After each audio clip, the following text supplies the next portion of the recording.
My working title for this video is Now What? It's day, let's see, 28, I don't even know, of the Christmas in July series. My name is Chris O'Neill. I'm so glad you're here, like always. But like I said, now what? What do we do with all of this information? Now don't worry, I realize it's not the complete end. Tomorrow is our Q&A. Wednesday I have another project. And then on, Thursday is our wrap up. So today was the perfect time, in my mind, to talk about now what? What do you do with all of this information, everything you've been learning for the past 28 days? It's time to bring it all together. So I have some suggestions for you. Take them or leave them, things that I'm gonna do, but it might not work for you, and that's okay. The first thing is to really reevaluate what you want for the holiday season, and do that now.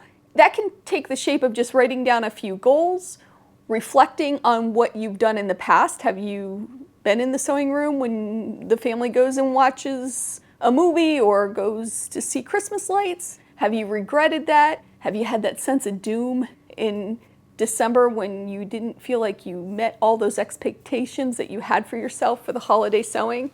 Look at that, write it down, think about it, and now's the time to do it, where we have a little bit of time to come up with a plan. Next, look at all those lists we made. So we had holiday lists, we had lists that were planning what projects, I almost said videos, but you know what I mean, what projects, videos is on my brain, what projects you wanted to make. And also keep in mind that not everybody loves quilted projects or homemade projects. I know, it's crazy, right? But not everybody does. So keep that in mind. And the reason I know that not everybody loves them is because I see them all the time at thrift shops. Make sure, one, that it's worth your time to do it, and it's something that's going to be accepted and appreciated. We all have stories of things we've made that we see maybe the next year in the yard sale or whatever. So just keep that in mind. The next thing I want you to keep in mind is, if you do give a gift, and this is a really hard one for a lot of us, and it does show up at the yard sale the next year, you gave that gift freely. And once you give it, it's theirs. They can do with it what they want. I know that's really hard for us as makers, but we do need to give freely and give it to them, and it's theirs then to do with or treat however they want. Really hard to deal with. Next is, you're bringing lists together. Be very specific with what you want to accomplish, and forgive yourself if you don't meet those expectations completely. So it's kind of a balance there too. And be realistic. You probably aren't going to be able to finish a double wedding ring quilt from now until the holiday season, unless that's the only thing you do. Maybe you can, but probably not. So keep in mind some smaller, simpler projects. Non-quilters have no idea what goes into any of it. So simple quilts like the table runner is a perfect example of something you could make easily, quickly, and give freely, and not be too stressed out about.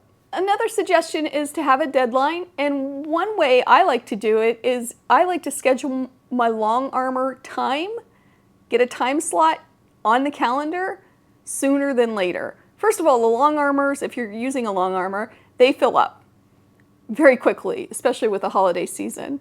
Secondly, it gives you a deadline. You know you have to have that quilt top done by then. So that's just one suggestion, one of many. I know I'm giving you a whole bunch of suggestions, aren't I? Also plan for unexpected events. And again, this goes back to forgiving yourself if you don't meet all those expectations, because life happens. Trust me, I know. Case in point, Daisy, who was injured. I got shingles in January, if any of you have been following along. So there's things that happen in life that you don't expect, of course, and that's something we need to factor into our plan.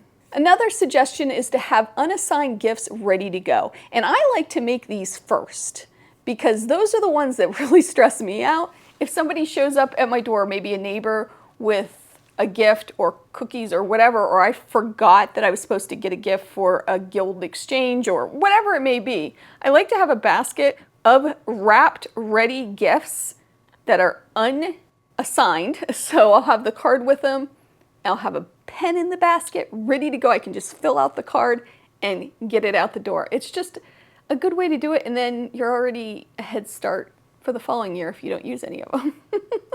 So I like to have like 5 gifts like that ready. Another important part is to stay organized and to stay motivated. And a few ways you can do that is you can set reminders, maybe weekly, monthly, whatever it is, on your phone, write them on your calendar, figure out what you need for a time frame. Maybe have a quilting buddy who's going to keep you accountable for the projects, and you can both, contact each other and say, hey, how's that quilt going? These are all good ideas to keep yourself motivated, because in reality right now we're really motivated to get started early, but life happens fast, and before you know it, it's going to be November and you're going to be putting that turkey in the oven. So just keep that in mind. And the last thing is to have some sort of system ready to go with all of this information that you've gathered so far. So there's been some printouts, there's been some calendars, there's been all kinds of things. You could either have a digital file system that you call Christmas 2025, or you could have a binder. Whatever it is, have everything together. And that way, when you are getting ready with ideas or you're stuck and don't know what to make, you'll have that all there ready to go. I hope these ideas helped you. My goal for this entire series is to make it less stressful for all of us makers as we go into the holiday season. And I hope I am doing that. And this is just one of those steps along the way that I had to have that heart-to-heart with you a little bit on really being consistent and staying on track from now until the holidays. And I hope I've achieved that. I hope you have a wonderful day. I hope you take some time to sew, and I'll see you real soon. Bye.